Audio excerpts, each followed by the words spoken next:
परछाई पिता की। कामता नाथ जी हीरो के बहुत प्रसिद्ध कारीगर थे। उनके हाथों में करिश्मा था कि उनके तराशे हुए हीरे जो भी देखता हैरान हो जाता। ऐसी कारीगरी देख ग्राहक भी मुँह मांगी रकम देने को तैयार हो जाते और सुनार को मोटा मुनाफा मिलता। इसी से कामता नाथ द्वारा तराशे हुए हीरो की मांग हमेशा बाजार में बनी रहती थी। वो सुनारों से हीरा ले आते और अपने घर पर बैठकर उसको तराश कर सुनार को वापस दे देते। उनका बेटा राजू अभी स्कूल में पढ़ता था, लेकिन जब भी कामता नाथ हीरो को तराशा करते तो वह उन्हें बहुत ही ध्यान से देखता। उसकी उत्सुकता और हीरो के प्रति लगाव देख वो उसे भी अपने हुनर की बारीकियां समझाने लगे। कभी कभी तो वो एक छोटा सा हीरा दे देते और कहते, जैसे मैंने समझाया उसी तरह से तुम भी तराश के दिखाओ। और राजू बहुत लगन से हीरा तराशता। जैसे जैसे वक्त बीतता गया उनका बेटा राजू भी अच्छा कारीगर बन गया और कामता नाथ जी बहुत खुश थे। अब वो सुनारों से ज़्यादा हीरे लाते और दोनों बाप बेटा मिलकर उनको तराशते। लेकिन अब तक उन्होंने सुनारों को अपने बेटे की कार्यकुशलता के बारे में नहीं बताया था। एक दिन अचानक दिल का दौरा पड़ने से कामता नाथ जी की मौत हो गई।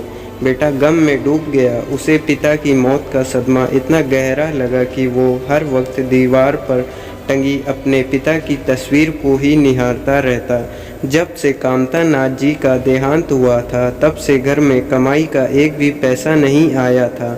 घर में दाल रोटी ख़त्म होने की नौबत आ गई थी। तब माँ ने उन्हें सुनारों के पास जा कुछ मांगने को कहा ताकि घर का खर्चा तो चल सके और कोई चारा ना देख उसने अपने को संभाला और बाजार निकल पड़ा। कामता नाथ के चले जाने के बाद सुनारों ने हीरो की तराशी का काम दूसरे कारीगरों को देना शुरू कर दिया था।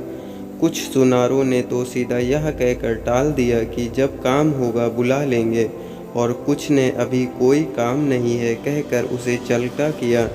थक हार कर बेचारा घर वापस आ गया।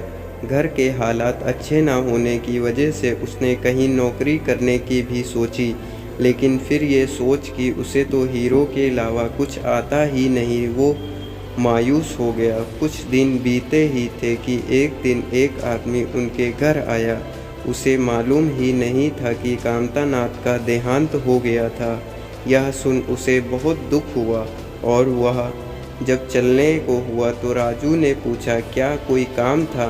तब उस आदमी ने बताया कि वो पास के शहर में सुनार है और अक्सर कामता नाथ से अपने हीरो का काम करवाता था। ये सुन राजू ने उसे आग्रह किया कि वो एक हीरे का काम उससे करवा के देखे। राजू ने उसे ये भी बताया कि अपने पिता से पूरी कारीगरी उसने सीखी है। ये बात उस सुनार को ठीक लगी और उसने सिर्फ एक हीरा सुरेश को दिया और कहा कि इसे तराश कर कल मुझे दुकान पर दे जाना। अपने पिता को प्रणाम कर राजू काम में जुट गया। सारी रात लगा उसने उस हीरे को तराशा और सुबह उस सुनार के पास पहुंचा। उस हीरे को देखते हुए उस सुनार के मुंह से सिर्फ एक ही बात निकली, कौन कहता है कामता नाथ जी नहीं रहे? कामता नाथ तो मेरे सामने खड़े हैं राजू के रूप में। यह तो अपने पिता की ही परछाई है। यह सुन राजू की आंखों में आंसू आ गए।